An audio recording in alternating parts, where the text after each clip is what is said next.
Noong unang panahon, sa isang liblib na nayon sa Davao del Sur, may isang maliit na kubo na nakatanaw sa malawak na palayan.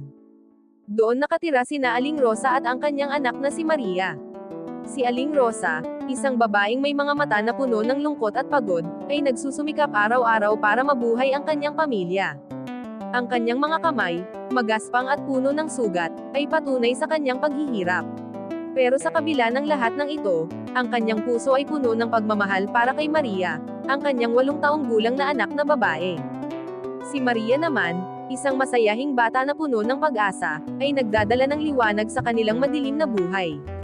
Kahit na ang kanilang mga damit ay punit-punit at ang kanilang pagkain ay kulang, ang kanyang ngiti ay hindi kailanman nawawala. Madalas siyang magkwento kay Aling Rosa habang nagtatrabaho ito sa palayan, ang kanyang boses ay isang himig ng pag-asa sa gitna ng kahirapan. Isang gabi, habang tinatahi ni Aling Rosa ang punit-punit na damit ni Maria, nagtanong ang bata, "Nanay, kailan kaya tayo magkakaroon ng sapat na pagkain?" Ang tanong na ito ay tumama sa puso ni Aling Rosa. Sa kanyang isipan, bumalik ang mga alaala ng kanyang nakaraan, ang masayang buhay na mayroon sila noon, ang pagkamatay ng kanyang asawa, at ang walang humpay na pagsusumikap para mabuhay. Pero sa harap ng kanyang anak, pinilit niyang ngumiti at sinabing, "Maghihintay lang tayo, anak.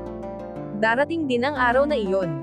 Sa araw, si Aling Rosa ay nagtatrabaho sa palayan, ang init ng araw ay sumasakit sa kanyang balat. Si Maria naman ay naglalaro malapit sa kanya, ang kanyang mukha ay puno ng pag-aalala. Sa mga sandaling iyon, ang mga alaala ni Aling Rosa ay muling sumulpat, ang kanyang kabataan, ang kanyang pangarap, ang kanyang pag-asa. Pero ang mga alaalang ito ay agad na napalitan ng lungkot at panghihinayang. Isang gabi, habang natutulog si Maria, umiyak si Aling Rosa. Ang kanyang mga luha ay nagpapahayag ng kanyang pagsisisi at kalungkutan. "Nabigo kita, anak," bulong niya.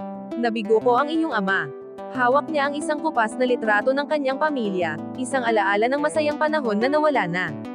Kinabukasan, nagkasakit si Maria.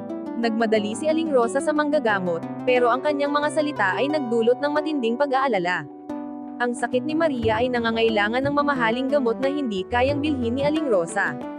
Sa sandaling iyon, ang timbang ng kanyang nakaraan, ang kanyang mga pagkukulang, at ang kanyang kawalan ng pag-asa ay tila dumadagok sa kanyang puso. Ang kanyang mga bulong ay nabalot ng matinding kalungkutan, isang kalungkutan na tila walang katapusan. Ang kwento ng mag-ina ay isang kwento ng pag-asa at paghihirap, isang kwento na nagpapaalala sa atin ng kahalagahan ng pagmamahal at pag-aalaga sa ating mga mahal sa buhay.